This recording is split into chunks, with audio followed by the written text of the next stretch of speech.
Hey, quick question. If someone made a TV show about your life, invented a bunch of horrible things you never did, slapped your real name on it, and called it dramatization, what would you do? Because that's exactly what just happened to Daryl Hannah. And honestly, her response was chef's kiss. So here's the deal. FX just dropped Love Story, Ryan Murphy's glossy new drama about the romance between JFK Jr. and Carolyn Bessette. Big budget, massive cast, tons of buzz. And one of the key characters in the show is Daryl Hannah. Yes, that Daryl Hannah, Kill Bill, Blade Runner. The whole thing, who dated Kennedy for about 5 years before he met Carolyn. She's played in the show by Dree Hemingway. And before you ask, yes, that Hemingway family. Dree is the great-granddaughter of Ernest Hemingway, daughter of actress Mariel Hemingway. And honestly, she's been building a pretty solid career on her own terms, indie films, modeling for Calvin Klein and Givenchy, producing projects. She's not just trading on the family name, and to her credit, she actually reached out to Hannah before filming. She wrote her what she described as a love note, said it was an honor of her lifetime to portray her. Sweet, right? She even said out loud that the show is a dramatization, that it's not a documentary. So Dree seems like she genuinely tried to do right by Hannah. But here's where it all falls apart.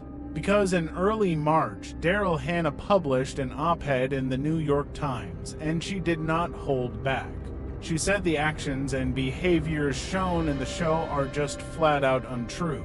She said the choice to make her character irritating, self-absorbed, whiny, and inappropriate was no accident.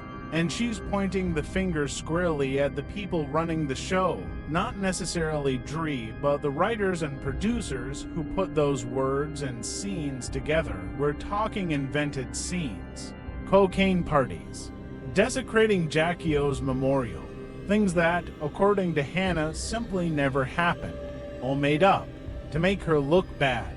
And the most wild part of this whole thing, the producers kind of just admitted what they were doing. They said they needed an adversary in the story. That's their word, adversary. Because without one, audiences wouldn't root hard enough for John and Carolyn, so the solution was to take a real living woman's name and identity. Invent a version of her that fits the story they wanted to tell, and then hide behind the word dramatization when anyone calls it out. And it's totally legal. That's the scary part. Ryan Murphy's been here before too. The Kennedy family has already pushed back on the show, including JFK Jr.'s real nephew Jack Schlossberg. What really gets me though is how they chose to make her the villain. They didn't write something nuanced or complicated. They just went straight for the oldest, laziest trope in Hollywood, the erratic, desperate ex versus the poised, perfect new girlfriend. Tear one woman down to lift another one up. It's the kind of writing that wouldn't pass a first-year screenwriting class, but somehow it ends up in a prestige FX drama in 2025. Look, this isn't really just about Daryl Hannah. This is about where Hollywood is heading. Studios ran out of comic books and old franchises to reboot, so now they're mining real people's lives instead. Your story, your reputation, your relationships, all fair game, as long as they call it based on true events. Daryl Hannah fighting back is actually kind of rare. Most people just take it. She didn't, and whether or not you agree with everything she said, you've got to respect that she stood up and said, "That's not who I am," and you don't get to say it is. So, do you think dramatization should be a free pass to invent whatever you want about real people? Drop it in the comments, I genuinely want to know. And if you're new here, subscribe, we talk about this stuff all the time. See you in the next one.